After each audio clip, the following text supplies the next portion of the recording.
प्रिय साथियों, आप सबको नमस्कार, प्रणाम। आप सबका अपना भाई, मित्र और दोस्त साथी विवेक सिंह पटेल, सोनभद्र, उत्तर प्रदेश। आप सबसे कुछ उम्मीदों की बात करनी है, कुछ राहों की बात करनी है, इस नाते मैं बात करने निकल पड़ा। आज देश की स्थिति क्या है? किसान सड़कों पे हैं। किसानों के बीच जो स्थितियां हैं वो आप देख सकते हैं कि अध्यादेश में जो जारी किया गया है वह बहुत ही गलत है। सीधे सीधे एमएसपी का कोई जिक्र नहीं है। एमएसपी किसानों का समाप्त करने का सरकार द्वारा योजना की गई है और जिससे किसान आने वाले समयों में बधुआ और आपका खेती प्राइवेट कंपनियों के पास चली जाएगी, जिसका अनाज की कीमत कोई तय नहीं है। और आप सरकार में अगर कतई भी प्रधानमंत्री जी से मेरा निवेदन आग्रह है, और किसानों का हित चाहते हैं, किसानों की फसल की कीमत दोगुना देना चाहते हैं, इनका वादा रहा है, उस वादे पर काम करना चाहते हैं कि सिर्फ जुमला रहा है तो जुमले पे काम कर रहे हैं। क्योंकि एमएसपी और रेट मूल्य दर नहीं किया इन्होंने। ये कहते 25 रुपये किलो धान, मतलब 2500 रुपये कुंटल तय कर देते तो धान की कीमत तय होती।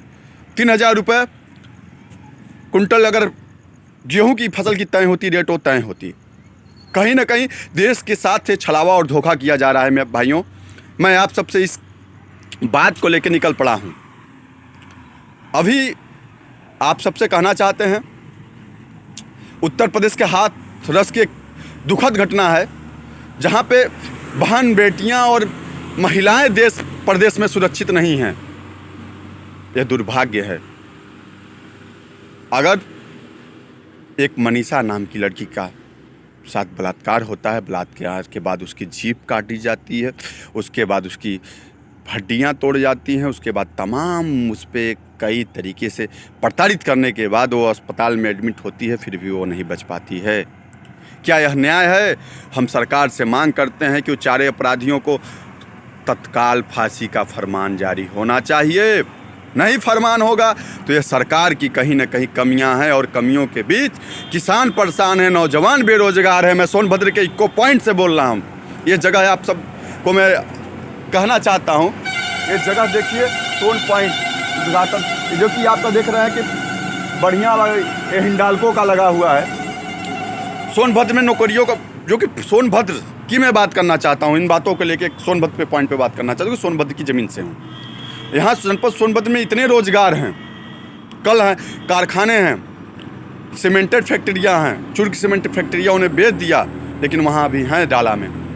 अभी एनटीपीसी है, जहाँ की पूरे देश को रोशनी करने का काम सोनभद्र करता है। सोनभद्र खुद अंधेरे में खड़ा है। मेरे साथियों, एक कष्ट का विषय है, यह मेरी आवाज़ नहीं है, आप सबकी आवाज़ होनी चाहिए।